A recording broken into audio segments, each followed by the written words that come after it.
Дали постпразничната тага е клинички депресивна состојба или станува збор за привремена психолошка реакција? Е прашањето на кое побаравме одговор од Сања Јовановска, лиценциран психолог и психотерапевт. Според Јовановска, клучната причина за појавата на постпразничната тага е силниот контраст помеѓу празничниот период и секојдневното функционирање. Најчесто се доживува преку чувство на замор, намалено расположение или празнина, намалена енергија и потешкотии со концентрација. Кај некои луѓе може да се појави и нарушен сон, промени во апетитот, како и зголемено чувство на стрес. Доколку овие симптоми траат повеќе од 2-3 недели, се продлабочуваат или значително го нарушуваат секојдневното функционирање, тоа може да укаже дека постпразничната тага се продлабочува или укажува на посериозна состојба. Во такви случаи, препорачливо е да се побара стручна помош и поддршка, порачува Јовановска. Тука всушност можеме да кажеме дека постои еден тип на подпразнична тага, не и на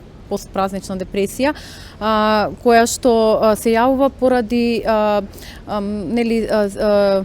силен контраст помеѓу празничниот и предпразничниот период, како и постпразничниот период, кога во празничниот и предпразничниот период имаме измена на оние секојдневни обврски, на секојдневната рутина, повеќе сме насочени кон социјални контакти, повеќе интеракција со блиски, пријатели, со блиското и поширокото семејство, па туку имаме и одредени новогодишни божични ритуали со кои што се идентификуваме и кои што ги применуваме поголемиот број од нас кои што ги празнуваме празниците, и сето тоа некаде води до стимул на една позитивна енергија, на стимул на хормоните на среќа кај нас, додека постпразничниот период, кога ова нагло престанува, имаме и пат на еуфоричноста, и овој пат на еуфоричност некаде нормално е да води кон и пат на расположението, и тоа го некаде нарекуваме постпразнична тага или постпразнична депресија. Па можат и други фактори да имаат влијание, особено во семејства каде што има загуби во изминатата година, во семејства кои што се соочени со развод, со прекин на некои важни контакти, со нарушени семејни односи. Празничниот период носи тага во тие семејства и празничниот период интензивира одредени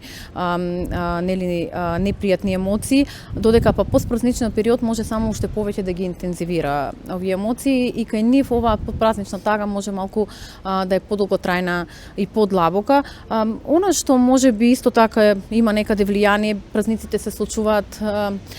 во зима, во зимски период кај нас, кога деновите се пократки, дневната светлина е понамалена, физичката активност може би и помалку присутна, па имаме и режим на исхрана промене, така да сето ова може да има свое некое влијание во појава на овој феномен постпразнична тага. Така да сите овие фактори некаде кога ги земем во предвид укажуваат на тоа дека овој период знае да биде ранлив за голема категорија на луѓе. Кај нас нова година е нов почеток, нова година со новата јас, нова година носи многу промени, но всушност во реалноста нова година или 1 јануари само по себе не носи никакви промени, промените ги носиме ние постепено, со континуиран личен раст и развој, со одредени одлуки и избори кои што ние самите ги носиме, и тоа доаѓа постепено, не доаѓа со конкретен датум. Тогаш и тогаш тоа и тоа се случува, и се случуваат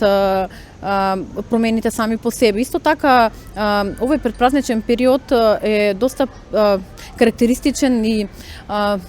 познат како магичен период, и период каде што сите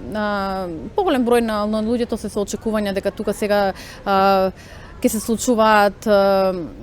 магични работи, каде што славењето или предпразничниот период ќе биде посебно обоен, и често може тоа да доведе до разочарување ако тоа не е според очекуваното. Би требало да поставуваме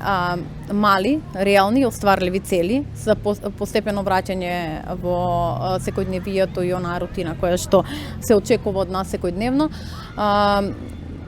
Да се грижиме за себе со добар сон, редовни оброци, физичка активност, не повлекување од социјални контакти, бидејќи тоа е еден од знаците дека се повлекуваме од социјални контакти, значи дружбите да продолжат, социјалните контакти да продолжат. Исто така нешто што би можело да помогне, а што е многу актуелно барем кај помладата популација е па и кај сите би кажала, социјалните медиуми, каде што низ присуство на социјалните мрежи поставуваме повисоки цели, поставуваме повисоки очекувања, се иницираат споредување, некаде и кога малку се исклучуваме од нив или ги редуцираме влијанието на социјалните медиуми, може позитивно да влијае на нас и на насочување кон нашиот живот и кон нашите потреби, реални потреби.